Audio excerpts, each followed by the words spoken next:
In our daily life, we know two kinds of materials. There are metals, like copper, and there are insulators, like glass or ceramics. In a metal, electrons are carrying electrical current, but they find obstacles in their way, and this leads to resistance. On the other hand, if we lower the temperature very, very much, and we put this metal at very low temperatures, electrons will form a pair, they will marry, and form a so-called Cooper pair. And this Cooper pair now is able to go through the obstacles without seeing them. The result is that we are going to have a superconductor, which is a new state of matter, which carries current without resistance. This means that if we would put this current in a loop, in a circular loop, we could have this current running forever.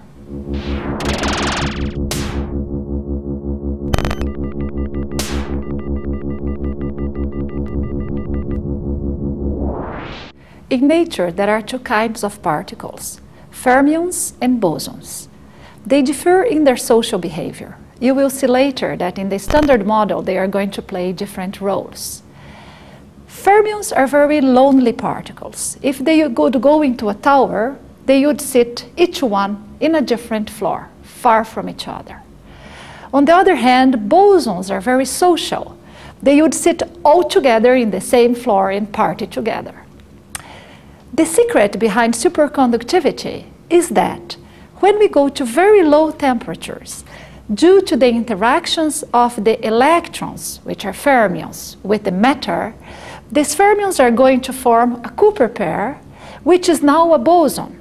So immediately when the pair is formed, they will all go and sit together in the same state. This is the phenomenon which is causing superconductivity.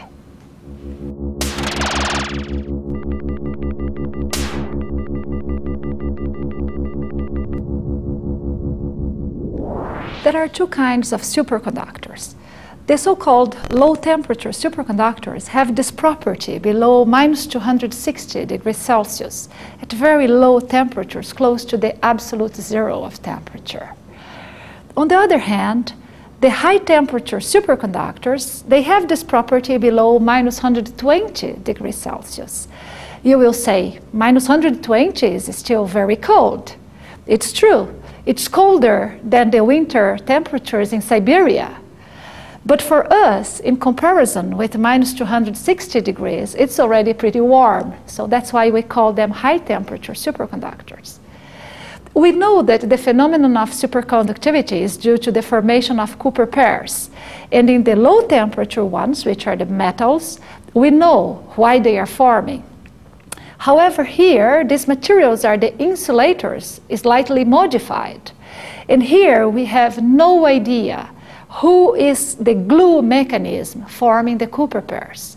Who is the Cupid in this case? We are investigating this issue.